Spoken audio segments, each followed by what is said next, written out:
Hello, and welcome to the Jared Hurst podcast. This podcast is about understanding ourselves, others, and the tools you can use to transform your life. This week, I wanted to talk with you a little bit about respect. I want to start with asking you a question. Do you respect yourself? Now, before you answer, I want you to think about this for a moment. Before you really say, I am positive that I respect myself. Think to yourself, how do you know that somebody respects you? You know that somebody respects you based on the way that they treat you. They value your time. They value your opinion. They show up for you when things are difficult. They come to you for advice.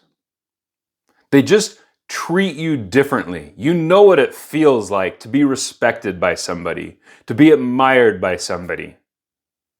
Now, do you do those same things for yourself?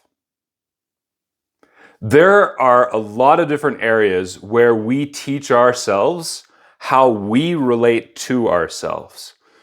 In psychology, they talk about having an inner child work. You might have heard of it. You might have heard of shadow work. You might have heard of, there's a bunch of different things, talking to your inner child. Well, imagine that you have a child inside of you. And the way that you treat yourself, it is constantly learning based on your actions what you think of you. Your actions speak volumes to yourself that you aren't consciously aware of. And there's a lot of different areas in which we can do this, which we can show ourselves that we do not respect ourselves. And I want to talk with you about some of those key areas of where you might be losing self-respect that you might not already be aware of. One of the most common areas in which people lose self-respect, that show themselves that I do not care about myself enough, is keeping promises to ourselves. We tell ourselves, I am going to lose the weight. And then all of a sudden, as soon as we are faced with an opportunity to have a dessert, a cake, whatever it might be, we say, you know what, it's not that big of a deal. And then we break our promise to ourselves. Now, I'm not saying that you can't allow yourself to have some indulgence in life, that you can't give yourself a reward. But the point is if you've told yourself that you're not going to do it, and then you do it anyway, then you are breaking promises to yourself and showing yourself that you are not important. That child inside of you is seeing this behavior and says, wow, you told me that you wouldn't do this, and now you're doing it. I must not be that important. You are literally abandoning yourself. You are abandoning what you have promised yourself and what you've said is important. And we do that through many things. It's not just things like dieting or going to the gym or going to bed on time. I don't know how many times I've done that. I'm struggling with that right now. I went on a trip to New Mexico for Thanksgiving, got in some really bad sleeping habits, stayed up way too late just messing around on the internet. And now I'm having to work really hard to get my sleep schedule back on track. And then what do? At night, right before I go to bed, I promise myself that I'm going to wake up when my alarm goes off. And then I turn off my alarm and I keep sleeping. What have I shown myself? The very first action of my day that I can't count on me. That today is going to be one of those days where I abandon myself. So keeping the promises that we make to ourselves is more than just accomplishing that goal. It is setting an expectation about how I relate to me, how you relate to yourself, based on the way that you treat yourself. Another area where it can be really common in order to show ourselves a lack of respect is in relationships, both in friendships and in romantic relationships. And this can definitely be true if you're somebody that has struggled with abandonment, somebody that has struggled with anxious tendencies, where you end up chasing after people. Have you ever had it where somebody, you wanted to be in a relationship with them so much that you chased after them? Or worse, you started modifying your behavior and compromising your values, your morals, and the things that matter to you in order to fit in with that individual or group of individuals. How can you possibly feel a sense of self-respect when you abandon the things that are important to you? And it's little things. It's tiny little things. Somebody says something that you don't agree with, that crosses the line of your morals. Or let's just say it's something small. Well, depends on whose perspective on whether or not something is small. But it's gossiping, talking bad about somebody else, talking bad about a group of individuals, and you don't agree with that line of thinking. You don't like people that treat others poorly. But then you compromise your values and you say to yourself, well, what they said isn't that bad. And so you keep your mouth shut, you don't speak up your truth, and you show yourself that what I care about and what I value is flexible. Because somebody else's connection and love for me is more important than who I am and what I stand for. Have you ever done something like that? There are a lot of ways in which we make those changes. We don't show up for ourselves. We change our behavior. We change our morals. How do you know? You, at some point in your life, if you haven't, go do this. Or if you have, reevaluate. But look at your life and say, what do I stand for?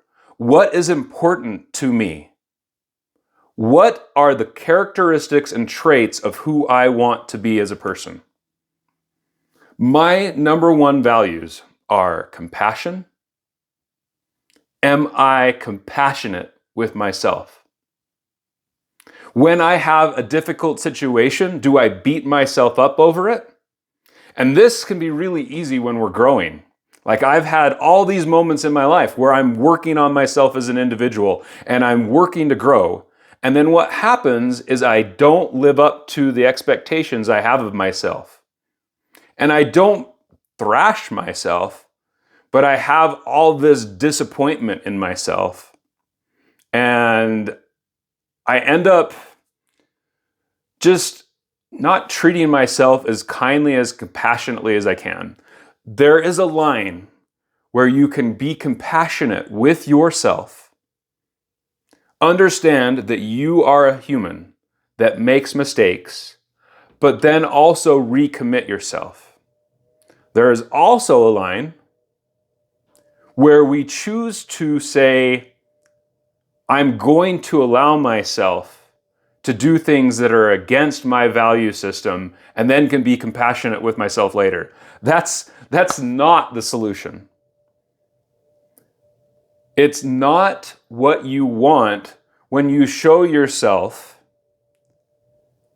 That's not compassion. To choose to do something that is outside of what you want intentionally, and then just saying, well, I'll be okay. I'll give myself a break or whatever. You know, I think there's a line there between living up to the expectations that you've set for yourself, but then also recognizing when you don't live up to those expectations that you need to be compassionate. So that's one thing. That's one value that I have. Being loving, being kind to others.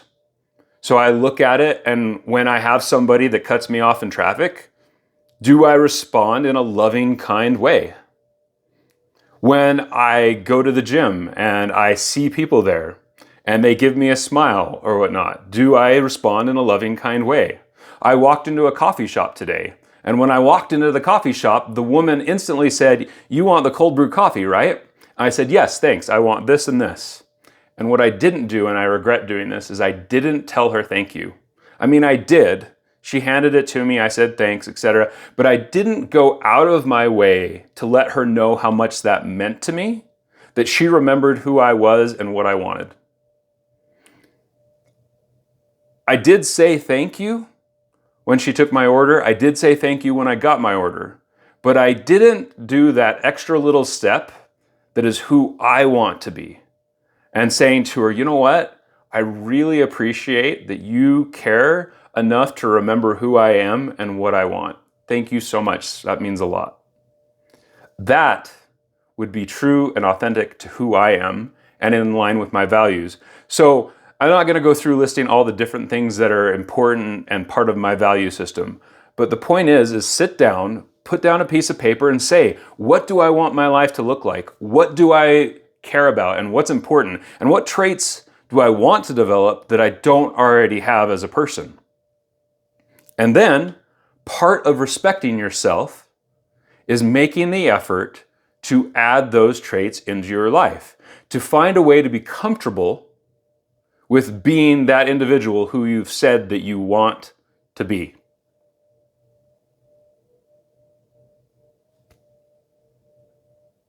Self-respect is a process.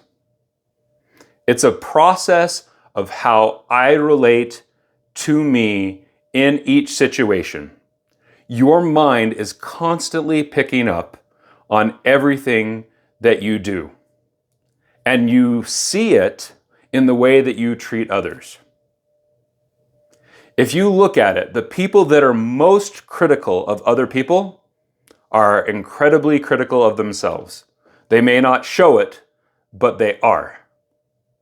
There is something inside of them that recognizes it. That inner child sees you being critical to other people. And then that inner child, your subconscious mind, starts being critical of yourself because you've trained it how to think. You've trained your mind what to look for by how you treat other people. If you are kind to other people, if you are compassionate, if you are forgiving, you will be more kind, compassionate, and forgiving with yourself. Now, there are people out there, might be listening right now, that are kind, compassionate people, but they do not give it to themselves. And that, of course, is a massive lack of self-respect. And the reason for that, how can somebody be loving, kind, compassionate, all these wonderful traits to other people and then not be it to themselves? And it's because of a belief system, a conflicting belief system that stands in the way of the things that they've trained their mind are important. So you have to overcome those limiting beliefs. And I talk about that on the podcast. I will talk about it in the future as well. But you need to address those things. But for the most part, how you treat others is how you will end up treating yourself. So be mindful of how you are showing up. You want to have more love in your life? Give more love. You want to have more compassion? Give more compassion. You want to have more respect? Be respectable to yourself. Be respectable to others. Everything in life, you have this wonderful gift, which is your mind. What are you teaching it? What are you training it to look for and find important? Be mindful of those things in everything that you say, do, and think. I know you can do it. I believe in you. And until next week, remember that you are not alone.